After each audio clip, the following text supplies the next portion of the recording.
আপনার জন্য আপু শরবত পাঠিয়েছে। তাই? ভাই একটা কথা বলবো? আমি বলছি আপনি তো আমার দুলাভাই হবেন, তাই আপনার সাথে একটু দুষ্টুমি করলাম। ও কাকা, ও মেম্বার কাকা বাড়িতে আছেন নে? আব্বা বাড়িতে নাই। সুদি ভালো আছো?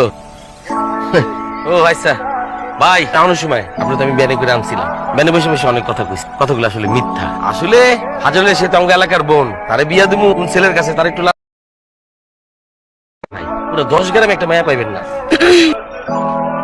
আসলে আমি প্রথমে বিয়েটা করতে চাই নাই, জন্য আমি সবাইরে বানায়া পড়ায় আপনার কাছে পাঠাইছি। কিন্তু আপনারা যখন আবার প্রথম দেখছি, আমার আপনারা খুব ভালো লাগছে। কথায় আছে না, ভালোর কপালে ভালোই জোটে। আপনাকে যখন আমি প্রথম দেখি আমার আপনাকে ভালো লাগে, ছবি দেখেছিলাম, এর জন্যই এত দূরে আসা। একটা মানুষের সবচেয়ে গুরুত্বপূর্ণ জিনিস কি জানেন? তার মন। আপনার কাছে রূপের সৌন্দর্যটা অনেক কিছু মনে হতে পারে, আমার কাছে না। আমি বিয়েটা করতে পারবো।